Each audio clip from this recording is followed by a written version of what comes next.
So our next presenters are Craig Gill and Monica Terranova from Deloitte, and they're going to be talking about the use of technology in basically the teaching of ethics.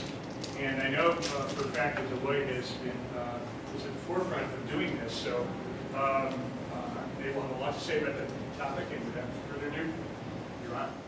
Thanks a lot, Ed. And I have to say I'm humbled by the incredible mix of science, philosophy, irrespective of the place, religion, as well as business experience of all of us in the room here today. I think I was really taken by Ed's comments and Jim Yeager's and Roger's comments last night about the potential of what we're starting here together in mining new areas, in really exploring how we can get synergy from the business side, application, from the science side, particularly the emerging science, the neuroscience, deep cognitive psychology, emotional psychology, as well as meaning, as well as to what end. And I think that this forum really is going to provide that opportunity. So I couldn't be happier to join you. I'm going to speak and then turn the dais over to my colleague Monica Terranova. We're going to speak about some examples of making ethics real in the workplace.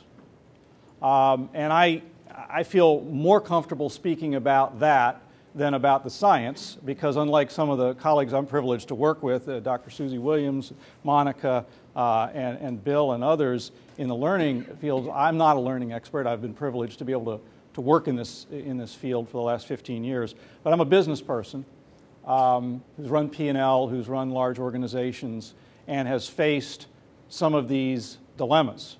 In a former company years ago, I was running the small business division of a large company in the Northeast, and we ran a monthly business. They had monthly close. I had a highly commissioned sales force. I was highly commissioned as the general manager, and the last few hours of every month was the same. We can get these deals in, Greg. We can make the sales contest. And then my business manager saying, but we don't have yet that one piece of commercial paper that's part of a complete deal.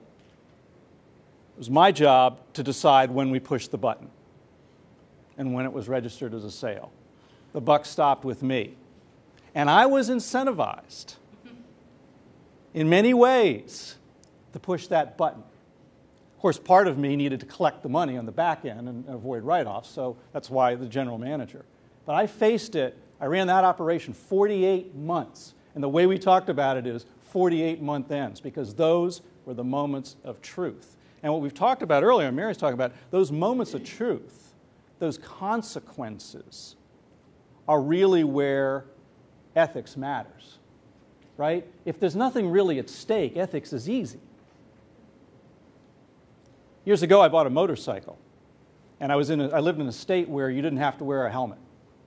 And if anyone has ever ridden a motorcycle and ever ridden without a helmet, it's pure bliss. It is pure bliss. But older guy that I was friends with, who was riding a motorcycle, had a helmet. And I said, well, it's great. Why you wear a helmet? And he said, because you only use a motorcycle helmet once. And I want to make sure I have it on when I do. To stretch the analogy, you really only use ethics once. You might use it once a bunch of times. But you use it when it really matters, right? When there's not the easy answer. When there's something really at stake. When your gut's twisting. Because if all those conditions aren't present, it's easy. It's easy. But how do we teach that? How do we engage people in that? So that's what we're going to talk about a little bit, and some things that we're playing around with. Very briefly, I'm going to tee up just a couple of slides in terms of our strategic context, because I think learning does need to serve the strategy of the business and strategic context. And in our case, we have some unique factors there, maybe not so unique when we all talk together. I'm going to then tee up our approach to reality-based learning in face-to-face classroom, kind of live, we call it live learning situations. We're going to get the chance to play with that a little bit, because it's all about experiential learning, so you got to experience it to play with it. I'm going to turn it over to Monica, and Monica's going to tee up how we do it on a much broader scale through virtual learning, and let you also play with that a little bit. Okay? So strategy for ethics learning, just real briefly in terms of our business strategy and our learning strategy. For those, just a quick thumbnail about Deloitte. So Deloitte is a private professional partnership organized in member firms, generally country member firms. I'm part of the U.S. member firm that goes to market globally in a network of member firms that have certain agreements and arrangements so that we can serve our clients, serve the public markets across the world. We do work in a broad range of professional services, all the way from those you might think of first, audit, tax, number one tax practice in the world, consulting, financial advisory services, and we're moving into more and more types of services as our clients, as we find that it can help our clients. Our business is complex, our business is growing. Our business strategic intent is very simply to lead from the front. And to put it simply, in three key markets. We serve through being public evaluators. So the public markets depend upon our advice and our assertion, if that's the correct term, about the legitimacy of financial statements that they rely upon. That's a very important public trust. And obviously, there's quite a lot of regulation around it now, but there's also a lot of trust around it. We also serve businesses and governments as an advisor. And we're privileged to advise some of the top businesses and governments in the world in a variety of matters. And finally, we're in the market for talent. Because somewhat uniquely to professional services, perhaps, our entire factory, our entire means of production is people. I come from industry. I come from a place that made things. When you drop them, they hurt your feet, right? Our factory is people. And to serve the best clients and governments, to serve the public markets by leading from the front, we have to have the best people. And our people have to be leaders. No matter what their level in the organization, they have to be leaders. Within our organization, they have to be leaders in the public markets. They have to be leaders with our clients.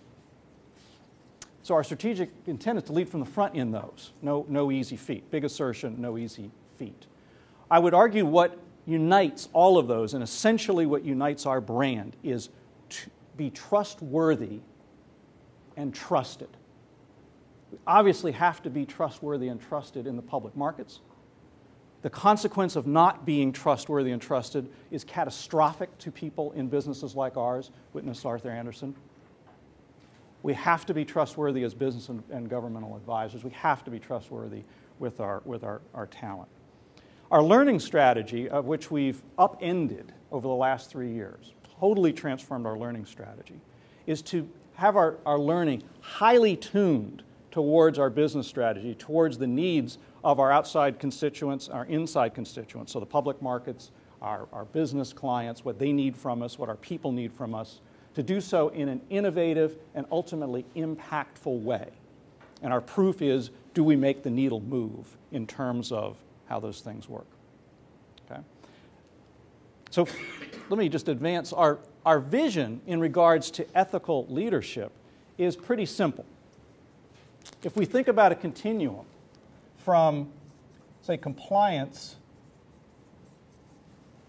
to, say, management, to leadership, and I'd argue it's a continuum, not a one-way street. Compliance, obviously, is in the business of being clear about and obeying rules. right? Set rules. Management gets more into judgment, risk. Do I push the button? Do I not push the button? You know, if it was rule-based, I wouldn't have had to make that decision and had the gut twist 48 times. But it's trade-offs, right?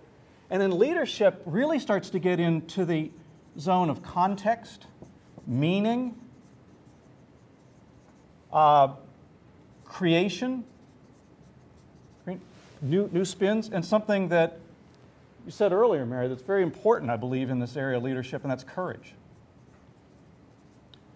So our vision with ethical learning is to honor and make sure people know the rules and obey the rules, to help foster greater judgment and ability of people every given day in every situation to balance and make good judgment and risk, and importantly, in our culture, to collaborate, to bring others in those decisions if they're not comfortable or capable of that.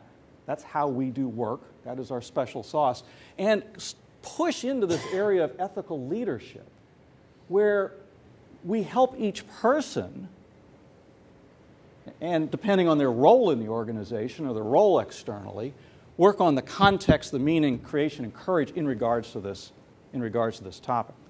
So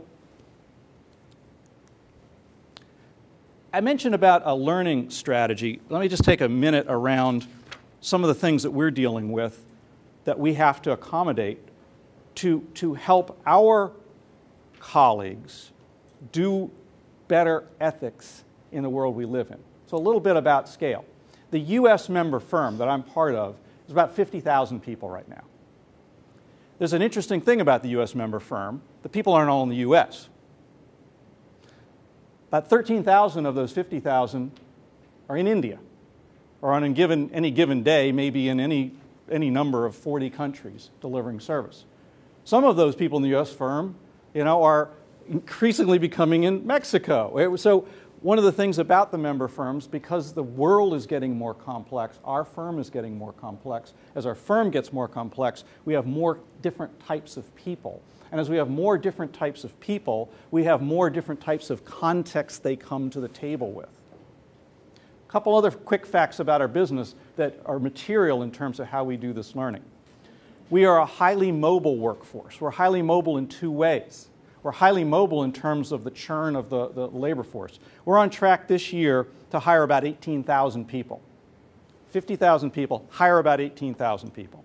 Because people leave. Now, we enjoy an enviable retention rate in our industry, but the nature of our industry is a higher turnover and higher movement than most. So we got people going. That leads to an average tenure. I haven't seen it recently, but it's around 2.5, no more than 3 years.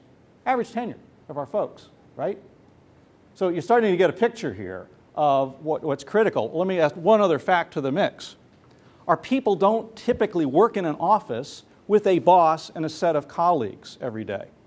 Our people typically work in small teams, often at the client site, on projects, so they'll work with different people in different teams, in different client sites, perhaps next month or next year, with multiple different nodes of authority over them, who usually don't spend full time with them.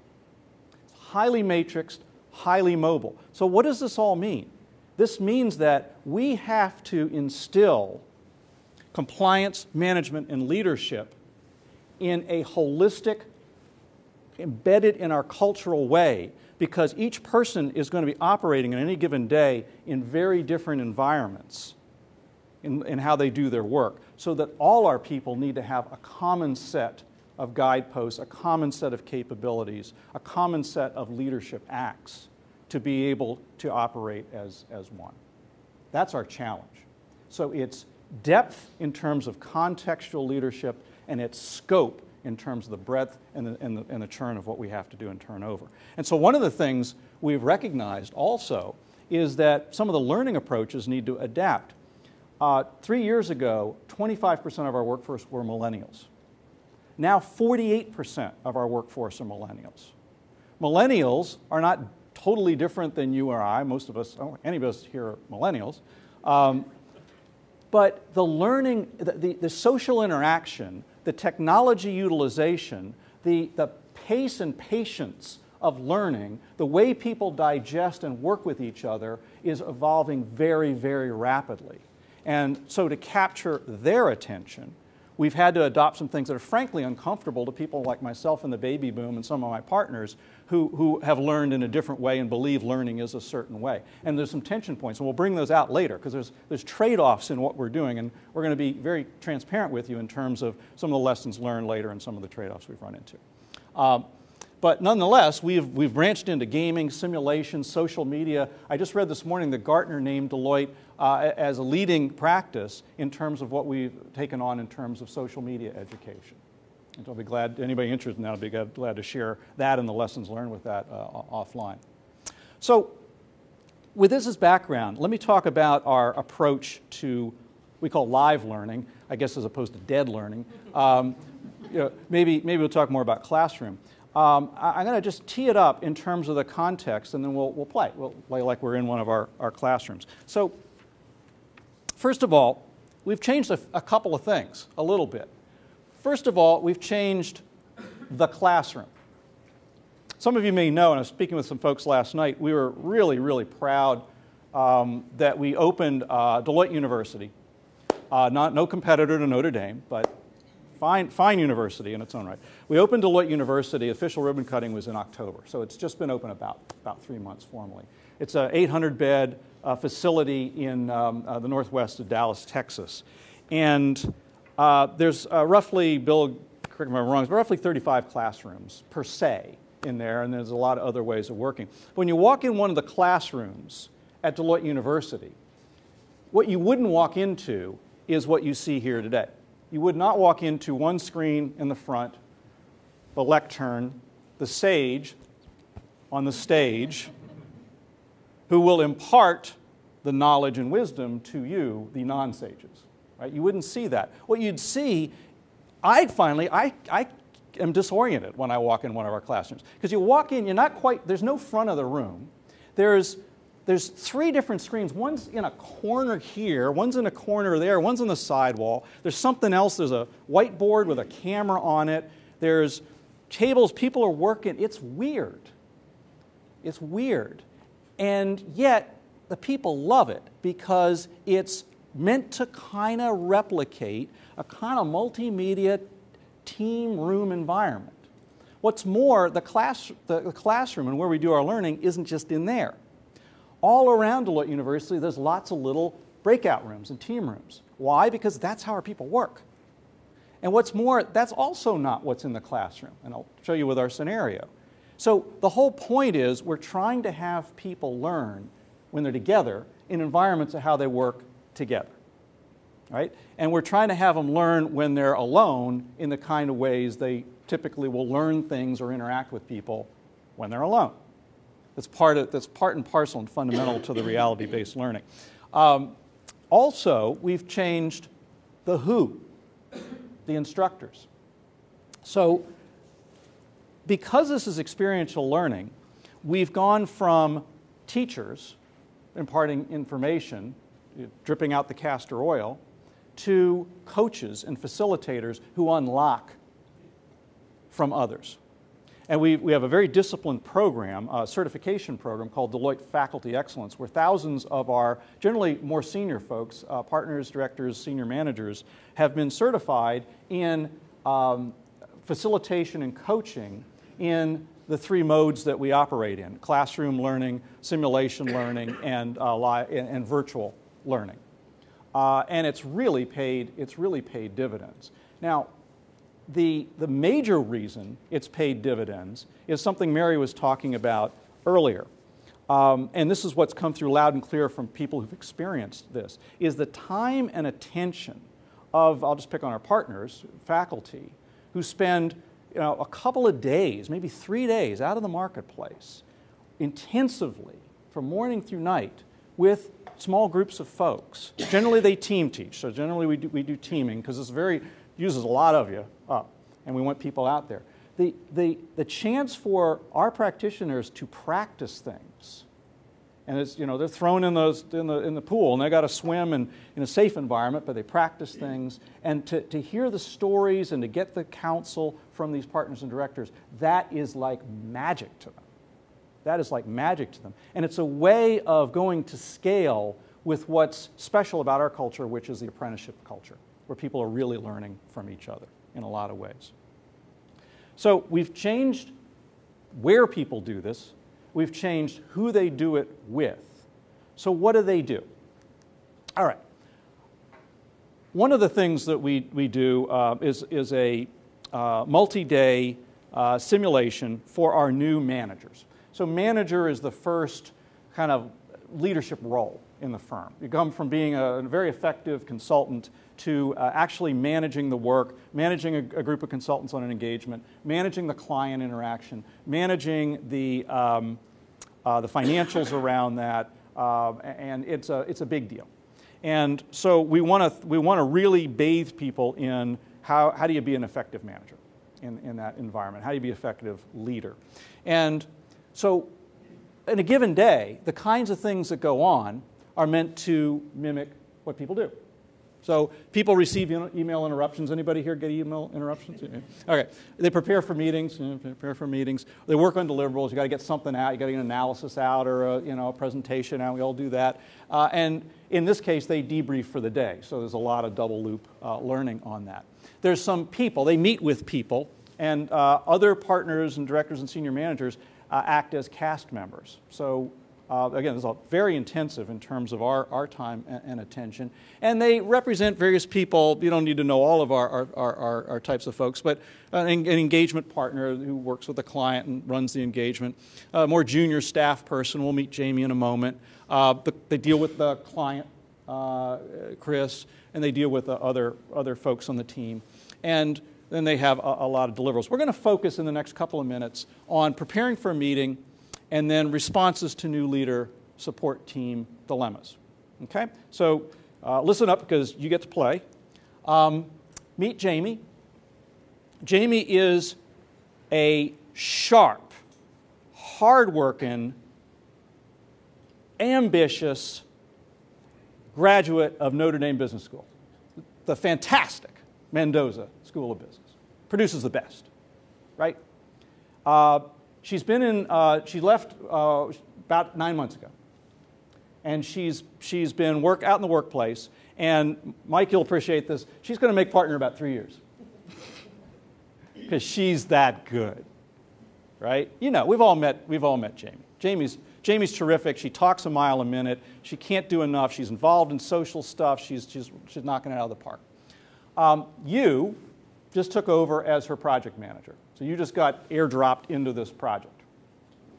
You learned that Jamie has annoyed the client by requesting a lot. So Jamie's enthusiasm hasn't necessarily let her experience catch up with her. So she asked for stuff that annoyed the client because she didn't really need it. She also posted confidential information about the client on her Facebook page. Said, hey, going to XYZ company, da-da-da-da-da. So nothing that was just terribly egregious, but not right?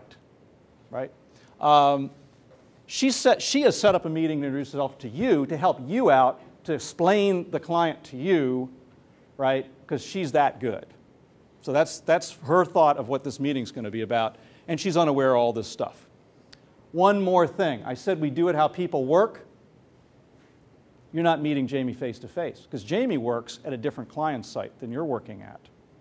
And so you're talking to her over the phone. So she set up a phone conversation. Okay? So here's what I'm going to ask you to do for a couple minutes at your table. I'm going to ask you to plan for this meeting, this call. What are your top 2-3 objectives, no more, for this conversation? What are your top 2 to 3 objectives for this conversation? And how would you open it? Okay? Take a couple minutes at your table.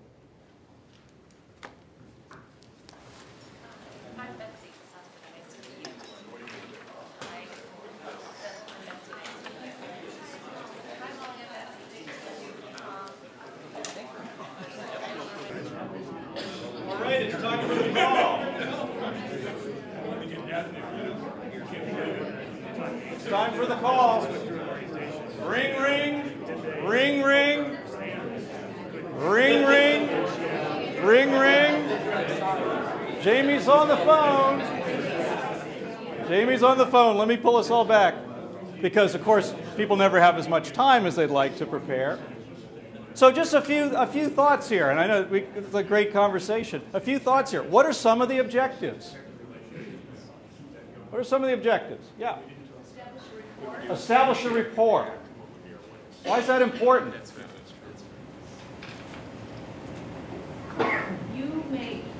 You don't know this woman. She doesn't know you. You're going to be working together. You might not have all the facts from her perspective, so you have to be open. And if you establish a rapport, you set a more level playing field, knowing that you're going to have to give her some counsel. You have to have her get to know you before she's going to care what you know. Yeah, fantastic. Great. What else? What are the objectives? Well, I think part of that, you have to create this environment where we can quickly get to some honest dialogue that brings her up so she can self-assess and figure out what happened here. And you can assess her critical thinking, her self-awareness, kind of create a teachable moment. Teachable moment, right.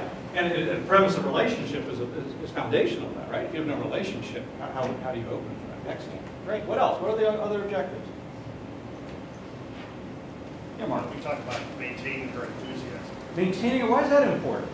Because she's an important part of your project, your relationship.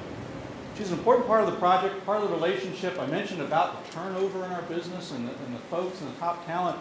This is Jamie's like gold to us. Right? Like gold.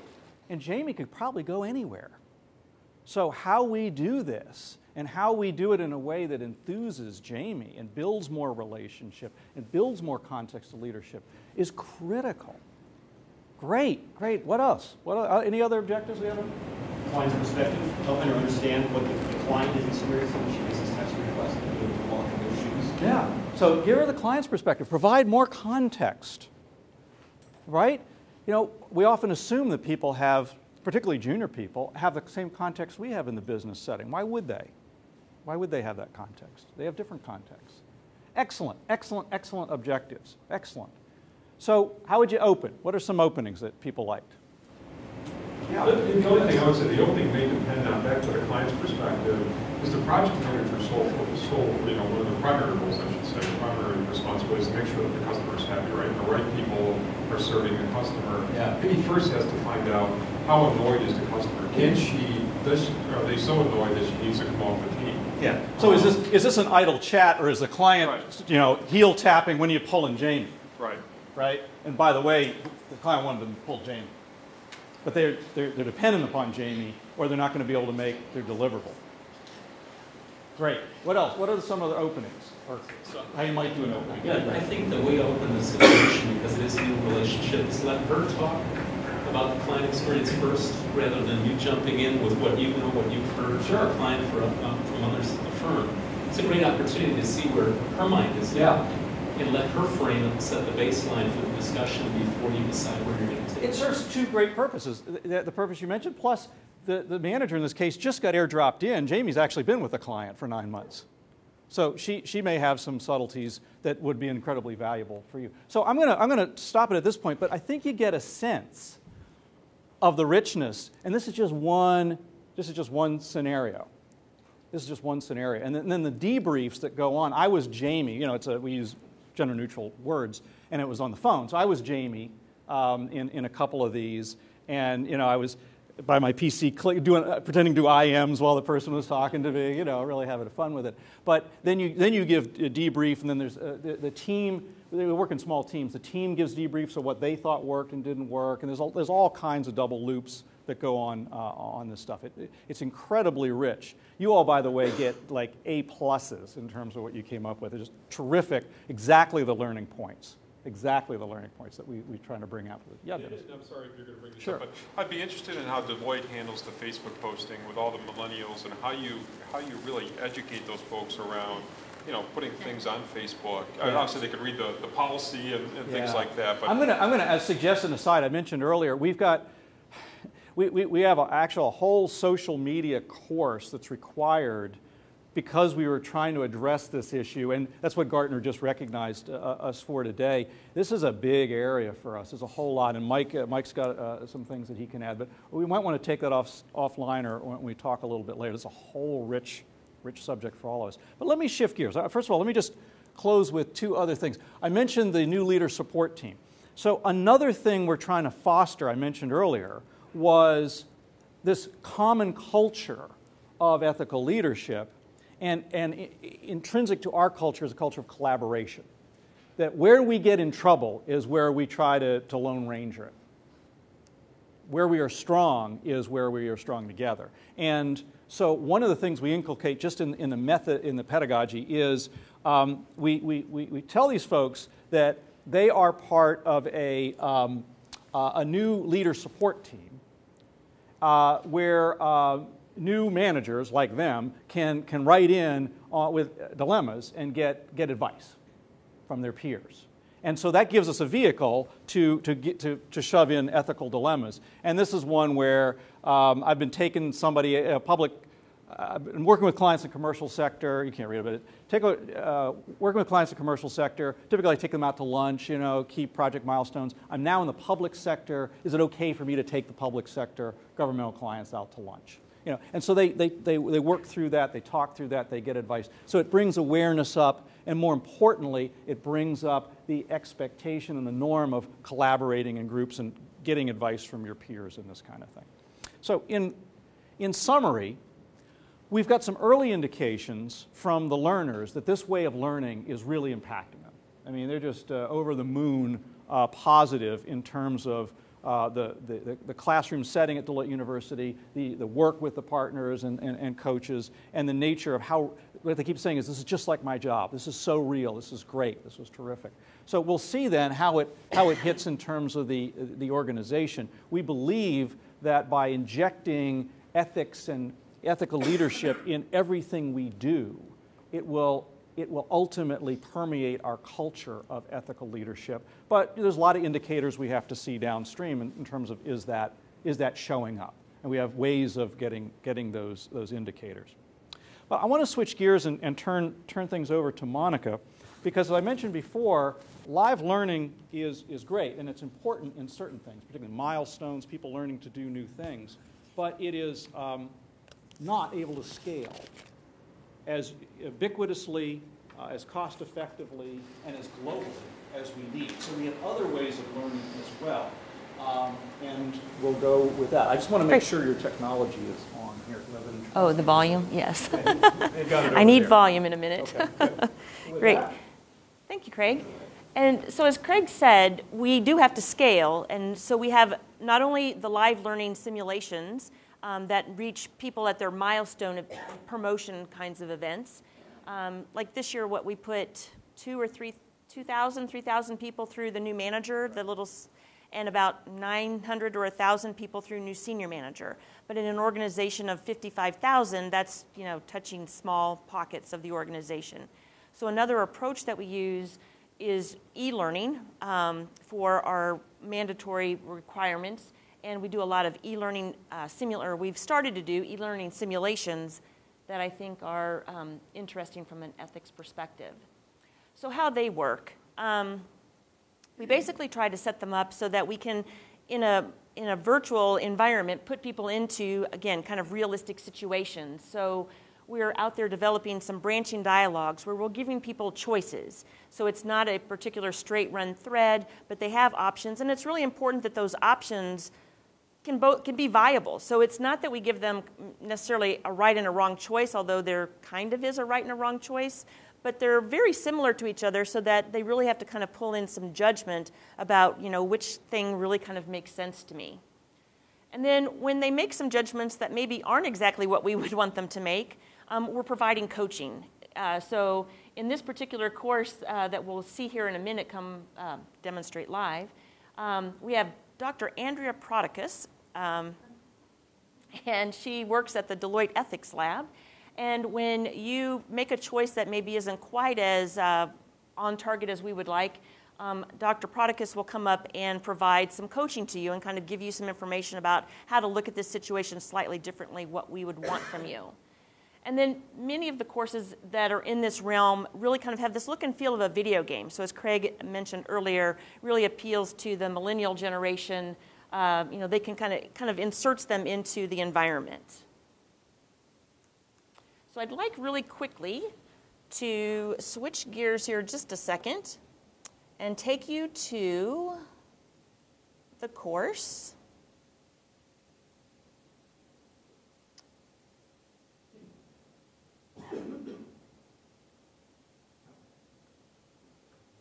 Okay. In this scenario, you'll be meeting Lucas in the warehouse of the Sabbath Footwear Company in Fargo, North Dakota. Lucas is there through the winter on an engagement conducting an inventory audit as part of Sabbath's efforts to prepare for its sale. He's had some issues at work with the way some of his colleagues have conducted themselves. You'd better get in there and get to the bottom of it.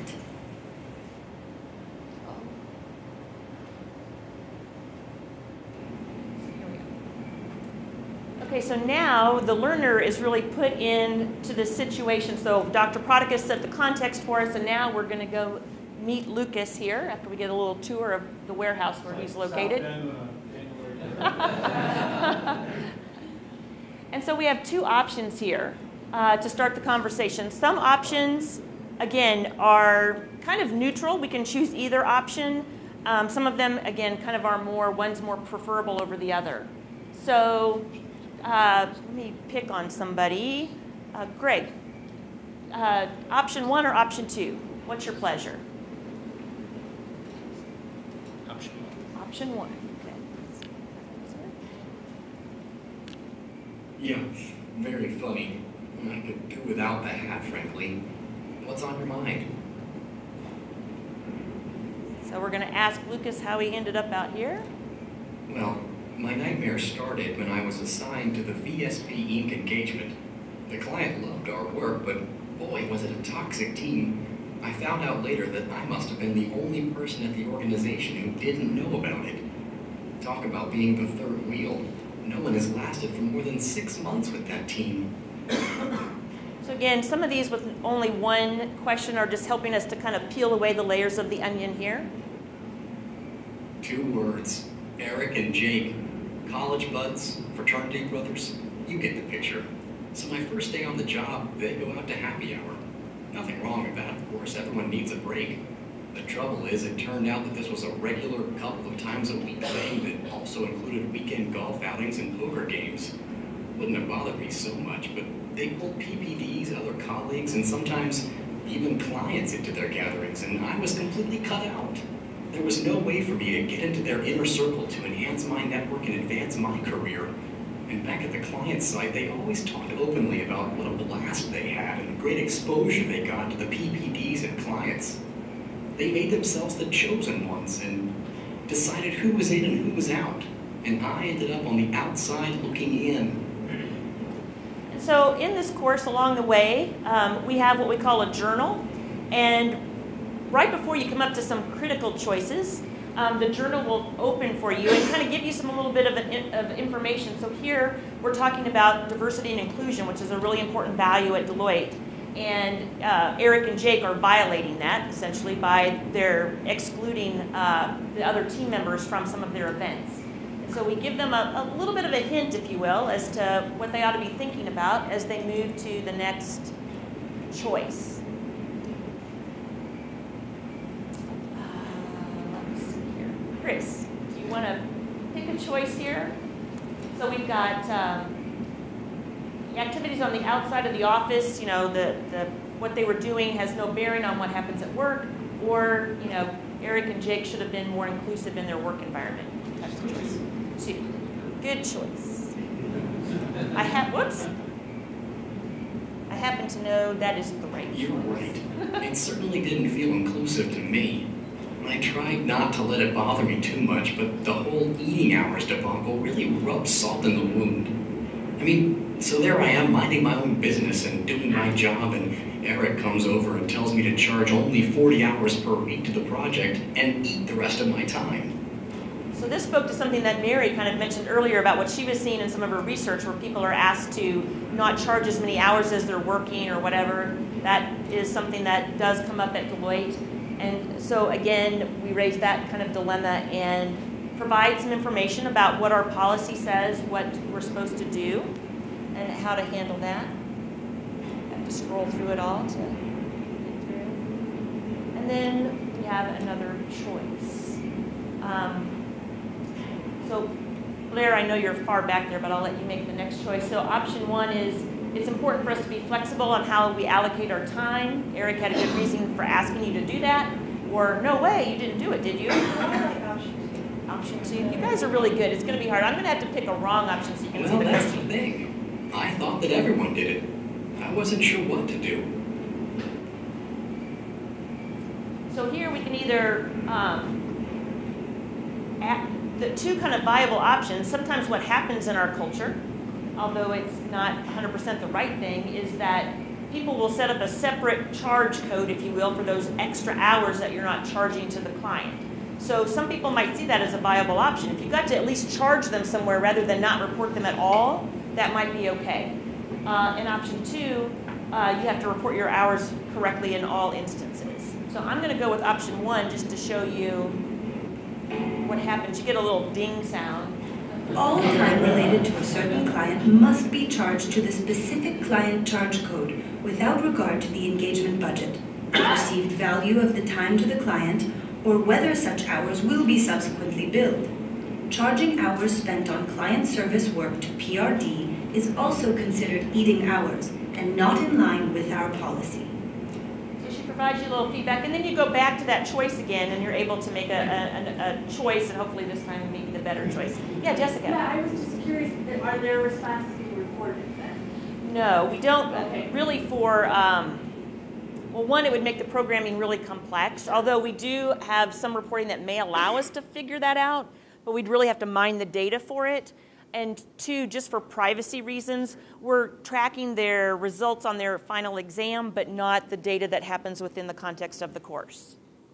So I think for purposes, you kind of get the sense of it. I don't want to go through the whole this scenario goes on and gets worse because Lucas gets involved in some insider trading and it's just, it's lots of things happen to Lucas. And this part is one scenario out of 4 in the course. In the course, we cover things around time and expense, some privacy issues, this ethics module, and our independence requirements. So as an accounting firm, maintaining independence from our clients and other things. So we cover situations in all 4 of those areas in this particular course, each with a different character, set up in a different situation, but you as the learner are going in to kind of investigate the situation and help provide some advice and guidance as you're involved with these conversations.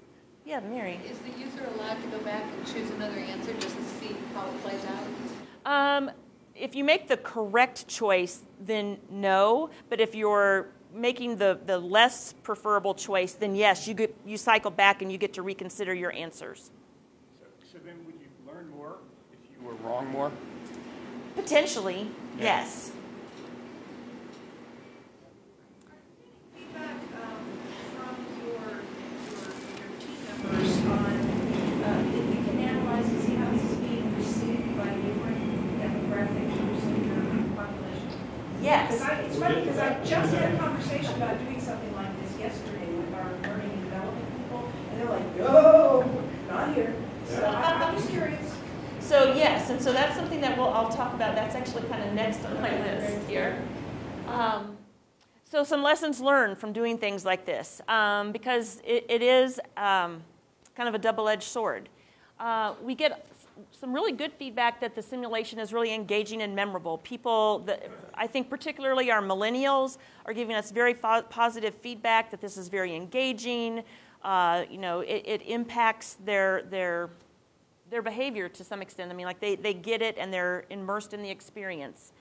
I will say that we think carefully about what experiences we decide to do this kind of thing with. So for example, we just finished another course in our portfolio that is explaining to people how to use a system. We have what we call a tracking and trading system for people to report their financial interests to maintain their financial independence. And so that course is very different than this. It's not a simulation. It's pretty straightforward. You know, here's how you use it, gives them some samples, some opportunities to practice a little bit, but it's not a simulation. What we do when we do these simulations, and this particular course that you just got to see, is we really think about the kinds of issues that we're seeing across the organizations and what are the hot spots.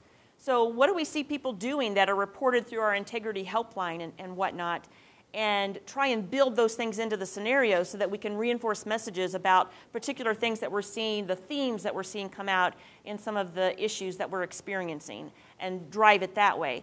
So this kind of simulation course I would use for something like that, and be very conscious about, you know, when and how we use these kinds of simulations. Sure. The common theme what you're seeing here, at least the mindset shift that what it took, was that fundamentally ethical issues play in the range of 1,000 shades of gray. And they don't come to you wrapped up in a nice bow on a platter and people recognize that I now have an ethical issue.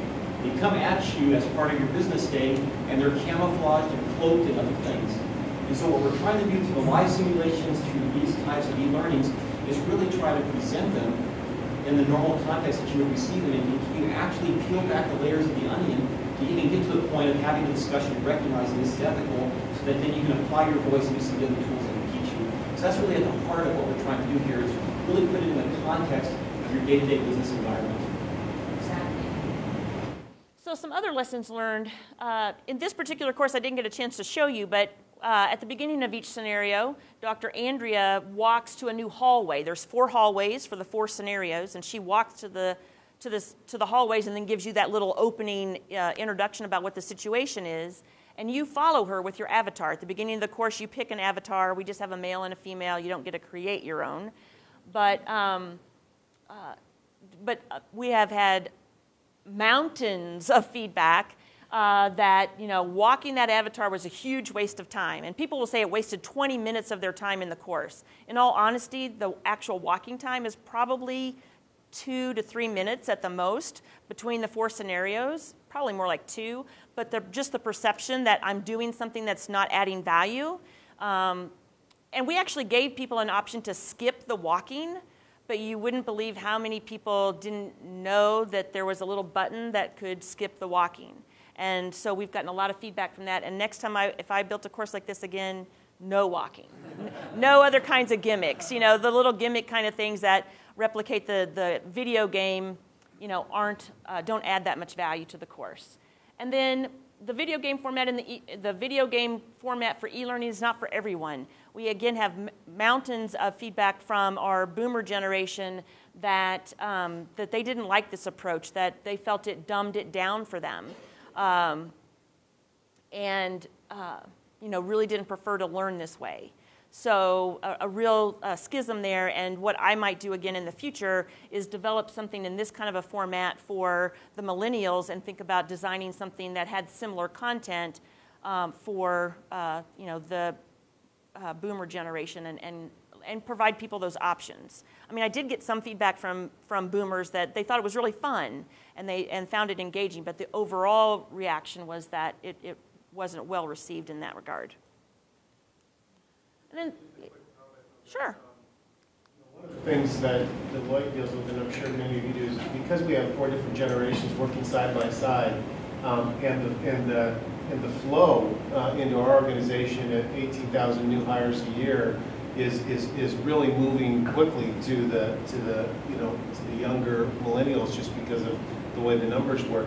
It's a real challenge for our learning leaders to come up with something that works for everyone. You know, and you've got and it's a really dynamic situation, and so you know, I think what's happening now is the balance is now tipped much more towards you know, millennials and the younger folks. So you really have to start tipping your learning that way. But you're going to have baby boomers that, you know, wait a minute, what are we doing? It's just that starts to become, in our example, the minority. So we have to really look at how to be flexible, but yet practical, given where, you know, skating to where the puck is going with our organization.